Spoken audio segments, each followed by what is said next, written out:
We have obtained freedom 70 years ago, but Hindus and Hindu temples have not obtained freedom.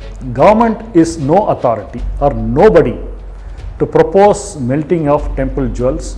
If a gold has been given by the devotees for a particular purpose, that has to be used only for that particular purpose. How much pure gold is going to come after this gold is melted in the foundry? We have absolutely no idea. Government or the HR&CE department do not have any authority to make any announcements on behalf of temples. They are committing one illegality upon another. So they plan to build a college in Kolattur which has 4 rooms and 2 bathrooms and is fit for being a college, and that is being done using the temple money. Such contemptuous act with no fear whatsoever.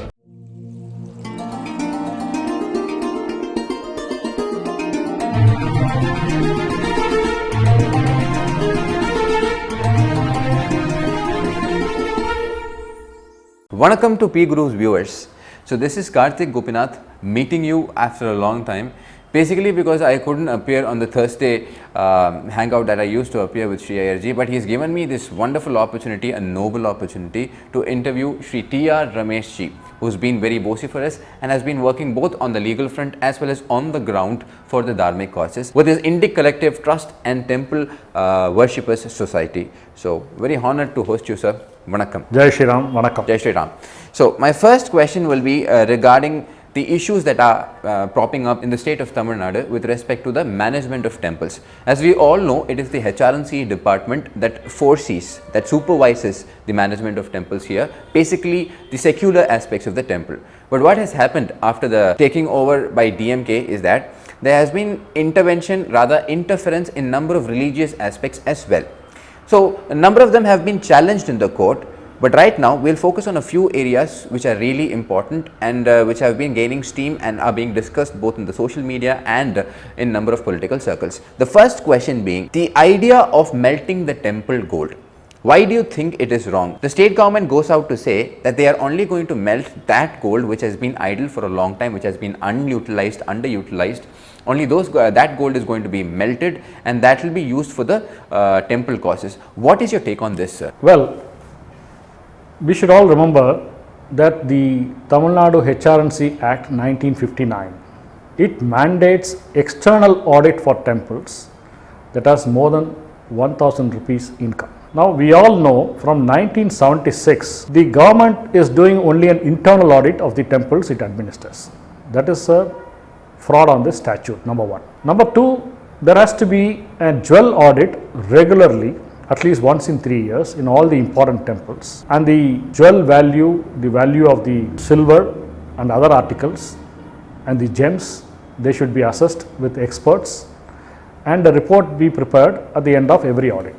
Now these jewel audits have not been happening for a long time in many temples. So we really do not know how much gold has accumulated in the temples in the last 1 decade or 2 decades. Now when government says we are going to melt certain amount of gold accumulated in the temple for the last 10 years, we are definitely not sure is the government telling the truth, number one. Number two, government is no authority or nobody to propose melting of temple jewels or silver, because it is the domain of the trustees, the true trustees of the temple, who can take decision in these matters. The government, or rather the commissioner, not even the government, is the approving authority as per the act. If the trustee feels that there is excess gold or gold which is not in use in the temple, which cannot be used, if a gold has been or jewel has been given by the devotees for a particular purpose, that has to be used only for that particular purpose. There could be some idle gold which could be used for the benefit of the temple, but that decision has to be taken by the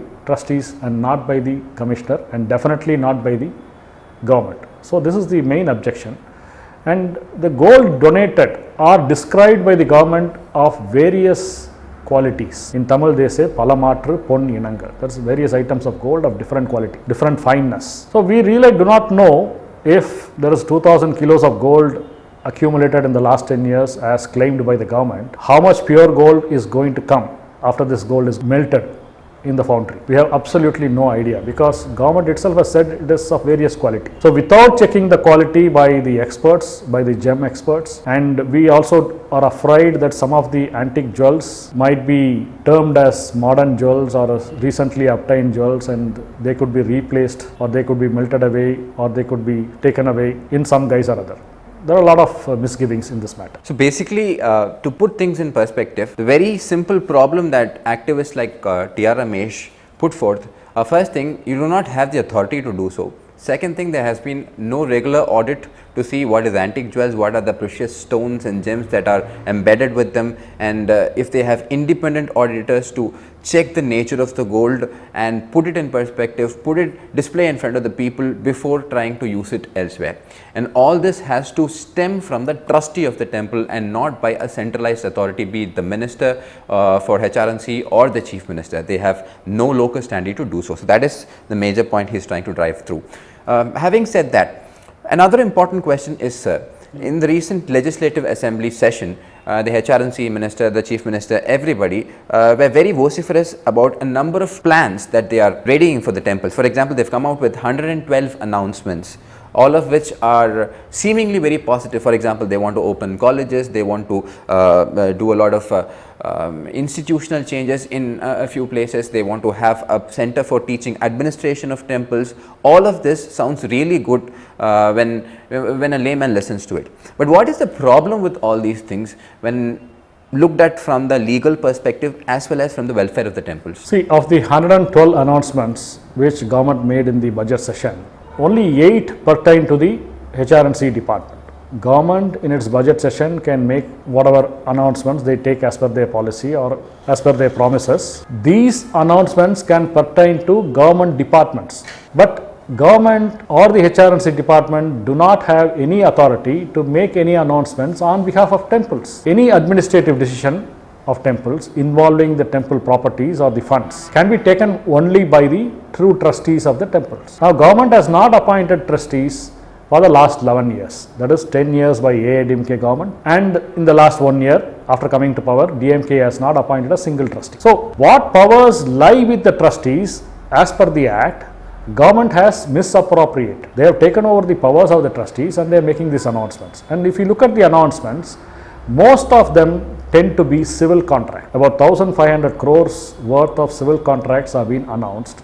We are going to build a shopping complex, we are going to build 10 colleges, we are going to do renovations, we are going to construct some basic facilities, amenities, etc., etc. We are going to build mandapams and all these things. Most of them pertain to civil contracts. Like any other department, immediately what comes to our mind is there going to be a 30% benefit for those who announce it and those who decide these contracts? That doubt keeps coming to your mind, number one. Number two, there is a set process in the 1959 Act as to how the trust board or the board of trustees can utilize money that is in excess, called surplus funds. Under section 36, the surplus funds has to be calculated, and after calculating it, the trustee has to make a proposal to the commissioner of the HR&CE department, saying that under section 66(1), they have given from A to L certain dharmic purposes for which the temple money can be spent, and I am choosing dharmic purpose A or B or C or some of them, and we propose to spend X amount on these purposes. The trustees have to write to the commissioner. The commissioner will then, following the procedure laid down under section 36, make an advertisement in a leading newspaper, call for objections, give 1 month time for making such objections, then he will make an inquiry, then decide how much of the surplus funds the trustees can utilize and for what purpose. And primarily, the trustees can utilize only for the purposes of the denomination to which the temple belongs to. Whereas government seem to be making a lot of secular announcements in the assembly, which under section 36 they have no authority to do and which only trustees can do. And they seem to be clubbing announcement not just for a single temple but for 4 or 5 temples together or for all temples together, and they are committing one illegality upon another in the name of announcements.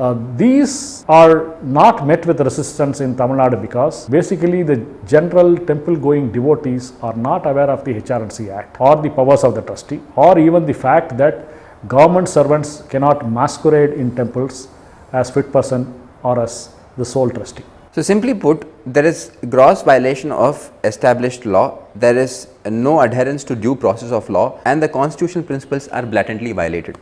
And a number of judgments have come in favor of the temples. For example, the recent Madras High Court judgment 7-6, if I am right, says that no matter how high and noble the public purpose is, you can't use temple land or temple funds for that purpose. But in these cases, it seemingly looks like it's for a Hindu cause, but it is being done for a public purpose. For example, the constituency of the Chief Minister of Tamil Nadu is Kolattur.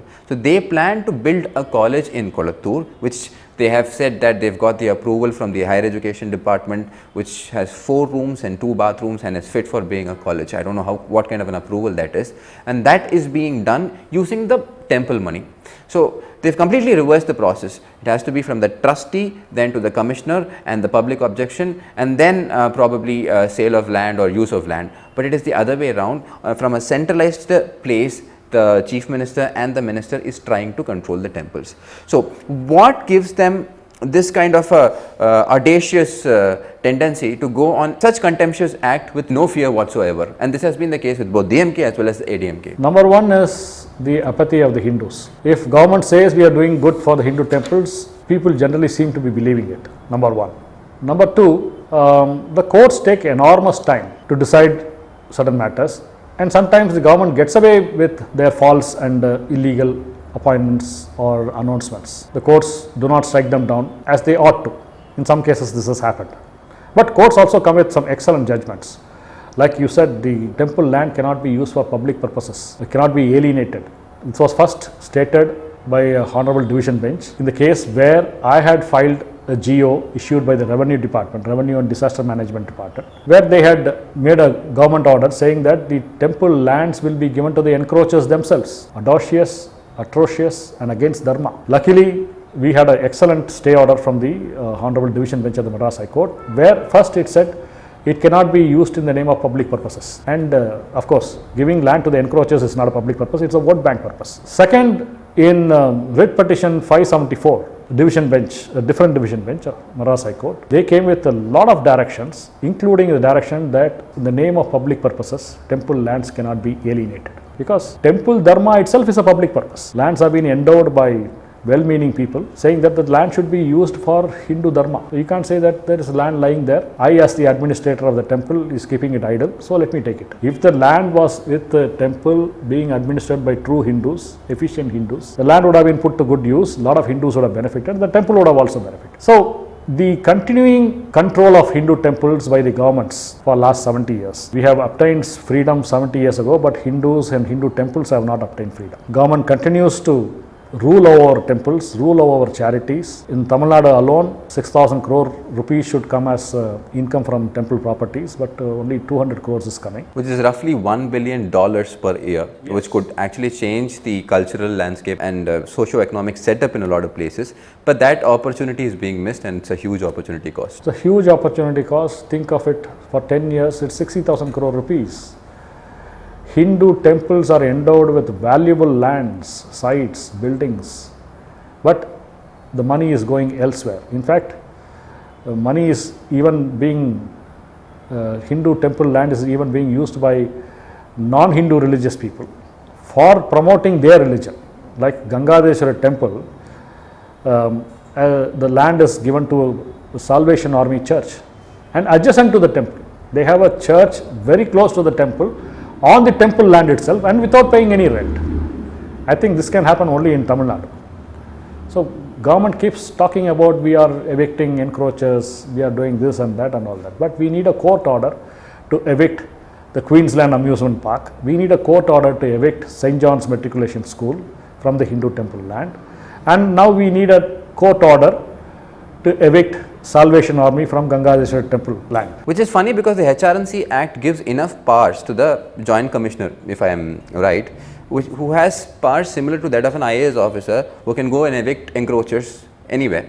So such powers have already been given to the HR&CE department, but they keep mum in most of the cases, and when it is the court that gives them direction, they try to act and take claims for that.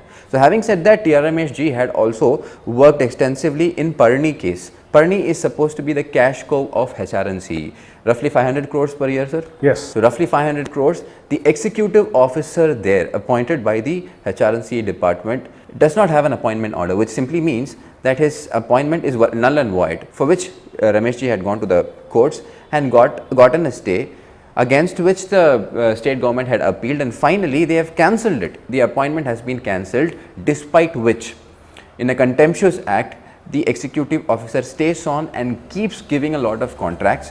Please enlighten the audience about that, sir. Yeah, in September 2020, a learned single judge of the Madras High Court declared the position of the Pioneer executive officer as illegal. My contention is the executive officer is illegally present in Pioneer Temple, as you said, the cash cow for the HR&CE department, from 1951. 1951, an honorable division bench of the Madras High Court passed an order by which the presence of government in 60 important temples in Tamil Nadu came to an end. But the government never went out of these temples. It only went out of Chidambaram temple, it only went out of Shirur Mutt temple, the Udupi Sri Krishna temple, and it went out of Mulkipeta Venkatramana Swami temple, which had filed these cases. Whereas the court had cancelled even the sections which enabled the government to take over these temples. So out of 60 temples they should have gotten out, but they did not do it. They continued there, and even today they are continuing there illegally. I have filed another case in September 2020, which is ripe for final hearing now. But in 2020, the Madurai bench of the Madras High Court declared the Pioneer executive officer presence as illegal, and the government and HR&CE department filed an appeal before the division bench with the prayer that the judgment of the learned single judge be set aside. But the division bench refused to set aside, and the Pioneer executive officer is still continuing there illegally, as he was continuing illegally from 1951. This is a really bad state of affairs, contemptuous of the court order, and trampling the fundamental religious and administrative rights of Hindus. Absolutely, sir. So that's the plight of Hindus and Hindu temples in Tamil Nadu. Also, another important matter that probably you should touch upon for the international audience is the alienation of land, and is the encroachment, the level of encroachment that is being done here in the name of so-called public welfare. The HR&CE department in a number of cases had underutilized the potential of the land which belongs to the temples, which could have fetched a lot of revenue, but they deny to do so and keep giving it at peanuts prices. So why is this being done, and can you give some examples where a lot of money has been wasted this way, which could have otherwise gone into the development, preservation and maintenance of Hindu temples and Hindu beliefs? There are two reasons why prime properties of temples are wasted away like this. Number one is vote bank politics, where the encroachers are encouraged to stay put on temple lands without giving any rent, or after giving some corruption money to the officials concerned. That is number one reason. Number two is the absolute corruption of these officials, lethargy and dereliction of duty of the HR&CE officials. For example, if you take in Chennai, in Adayar, opposite the famous Malar Hospital, there is 560 grounds belonging to Sree Arunachaleswara temple, prime property. Each ground is worth about 5 crores or 10 crores, I do not know, but not less than 5 crore rupees. Today, the government is saying there is only 240 crore grounds left for the temple, and all of them are encroached, which means the temple is losing about 100 to 150 crores every year for the last 30 years. There are 305 grounds in Greenways Road in Chennai, a prime location where you find the bungalows of ministers and honorable judges and all that. And Kapalishwara temple is not getting income from there. There is 32,000 acres of land belonging to Sri Vedaranyeshwara temple, and most of them are salt pans, highly valuable, highly revenue oriented, and Vedaranyam temple should be equal to Tirupati temple now because of its property wealth, but it is not so. An average of 10 rupees is not coming. In fact, central government is paying only rupees 2 for the 2,400 acres they hold of Vedaranyam temple. A shameful state of affairs. And we can go on like this. There are wonderful prime properties in and around Chennai and in many cities, which if put to proper use, you can have theme parks there, you can have IT parks there, you can have godowns, colleges, schools, etc. in these prime places, and you can easily generate a revenue of 6,000 to 7,000 crore rupees per annum, and which will give a run for the missionaries and anti-Hindus who are now holding ground in education and in hospital services. We have been denied these facilities by the continuing government control of Hindu temples. So what do you think about the political dissension in the country, sir, be it the national parties or the Dravidian parties? Do you think that national parties are faring better in terms of protection of temples, or do you think that they are just towing the line of the Dravidian parties and being absolutely insensitive to the needs of the Hindus? So one prime example that comes to mind is the Uttarakhand Act, which the BJP government brought to take over the temples in Uttarakhand.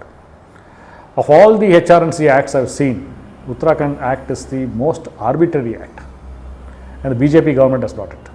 And similarly, Karnataka BJP, which made a promise that they will release temples from government control in their manifesto, actually demolished some Hindu temples after coming to power. So the national parties are not faring any better than the state parties.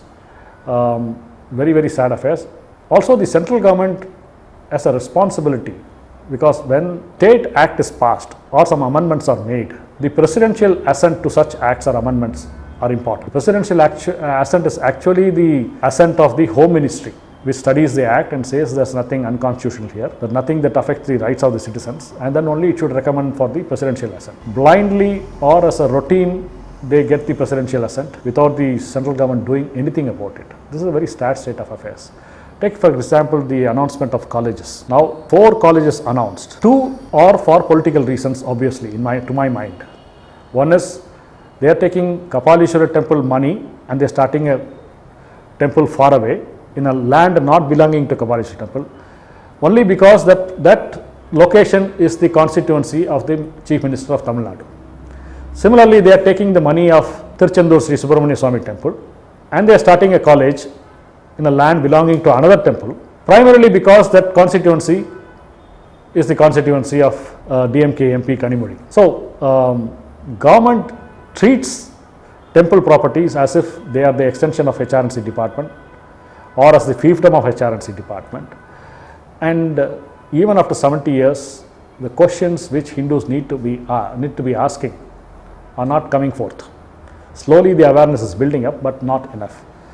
The national parties, especially the BJP, which came to power on a Hindutva plank, should definitely be doing something about it. That brings us to the crucial question whether all the promises that are made to Hindus are just false promises.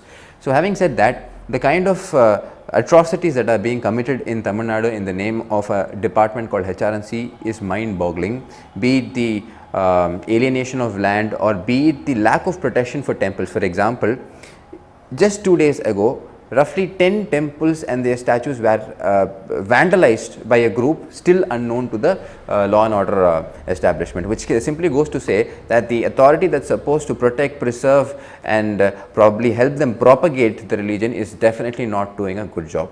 So I thank T.R. Ramesh ji for sharing with us these crucial details, and I'm sure we'll be having him in PGurus as well as in Ilaya Bharadam on a number of occasions discussing various issues related to the temple. So thanks for keeping us updated, and I request the audience to please follow T.R. Ramesh ji and all his lectures regarding the HR&CE Act and how it is being misused in order to swindle the wealth away from the Hindu temples. Thanks for joining in.